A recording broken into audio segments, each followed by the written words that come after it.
Ihr kennt doch bestimmt noch den guten alten Fanta-Kuchen, den es früher gefühlt auf jedem Kindergeburtstag gab. Meist so mit Zuckerguss, vielen bunten Streuseln oder Smarties obendrauf. Und heute zeige ich euch mal die cremige Variante von diesem Kuchen mit Mandarinen und Schmand. Der ist wirklich ganz einfach zuzubereiten und das Beste ist, dass der Schmandkuchen sogar noch besser schmeckt, wenn man ihn einen Tag vorher vorbereitet und gut durchziehen lässt.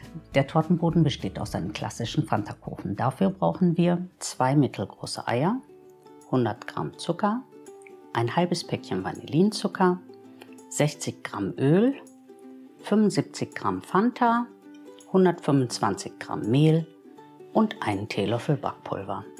Die Zuckermenge habe ich hier übrigens schon reduziert. Wenn du es süßer magst, kannst du natürlich auch mehr nehmen. Für den Tortenboden schlagen wir zuerst die Eier mit dem Zucker und dem Vanillinzucker auf höchster Stufe cremig auf. Dann kommt das Öl dazu und danach die Fanta. Jetzt noch das Backpulver mit dem Mehl mischen und ganz kurz auf Stufe 1 unterrühren, bis kein Mehl mehr zu sehen ist.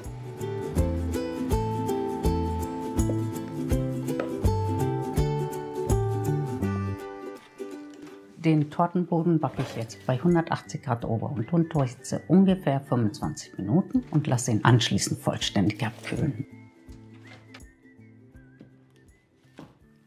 Wenn dir meine Rezepte gefallen, dann lass gerne ein Like und einen kurzen Kommentar da. Es ist ein kleiner Aufwand für dich, hilft mir aber sehr.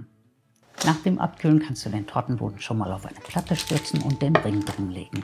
Ich lege da gerne noch eine Tortenfolie zwischen, so läuft garantiert nichts über. Wenn du auch so gerne Torten machst, dann kann ich dir so eine Tortenfolie wirklich sehr empfehlen. Damit bekommt man die saubersten und glattesten Kanten und wenn du sie vorsichtig abspülst, kannst du sie viele Male wiederverwenden. Den Link zu der Tortenfolie findest du unten in der Videobeschreibung. Und jetzt bereiten wir die Schmandcreme vor. Dafür brauchen wir 2 Dosen Mandarinen, 250 Gramm kalten Schmand, 300 Gramm kalte Schlagsahne, 1,5 Päckchen Sahnesteif und 2,5 Päckchen Vanillinzucker. Gib am besten zuerst die Mandarinen in ein Sieb, dann können sie nämlich schon mal abtropfen. Dann kannst du den Schmand gleich zusammen mit der Schlagsahne und dem Vanillinzucker aufschlagen. Achte aber darauf, dass Schmand und Schlagsahne richtig gut gekühlt sind, weil die Creme sonst gerinnt. Lass den Sahnesteif erst beim Aufschlagen einrieseln, dann entstehen garantiert keine Klümpchen. Jetzt die Mandarinen unterheben und die Creme auf dem Tortenboden verteilen.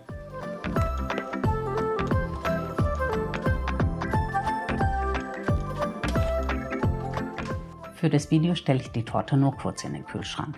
Sie schmeckt aber deutlich besser, wenn man sie einen Tag vorher macht und richtig gut durchziehen lässt.